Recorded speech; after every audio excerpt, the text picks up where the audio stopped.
শালা পাস দে হালা পাস দে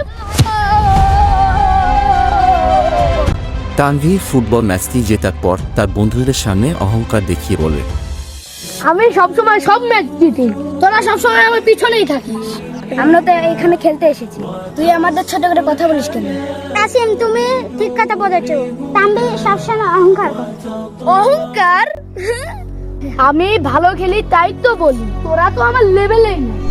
তানভীর তার খেলা নিয়ে অহংকার দেখিয়ে চলে যায়। পরদিন খেলার সময় হঠাৎ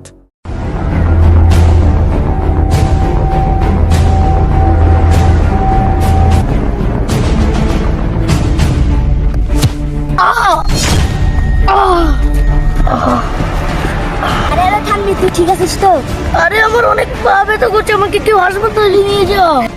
তানভীরকে তারা হাসপাতালে নিয়ে যায়। তানভীর ব্যথা পেয়ে নিজের ভুল বুঝতে পেরে বলে, তোরা ঠিকই বলেছিস বন্ধু, আমি একটু বেশি ভাব নিতেছিলাম। আজকে ব্যথা পেয়ে বুঝলাম আল্লাহ চাইলে সবকিছুই সম্ভব। হ্যাঁ তানভীর, তাই অহংকার করলে আল্লাহ তাই না জান। আমি হুজুরের কাছে শুনছি যে ব্যক্তি অহংকার করে সে জান্নাত পাবে না। এবার আমি ভালো হয়ে যাব, তোরা আমাকে মাফ করে দিস। তুমি বুঝতে পারছো, তাই এটাই অনেক। তারপর তারা খুশি মনে খেলতে থাকে। আপনারা কখনো অহংকার করবেন না, কারণ অহংকার মানুষকে বড় করে না বরং ছোট করে। কোরআন শরীফে লেখা আছে, নিশ্চয়ই আল্লাহ অহংকারী ব্যক্তিকে ভালোবাসেন না। ভিডিওটি ভালো লাগলে সাবস্ক্রাইব করতে ভুলবেন না।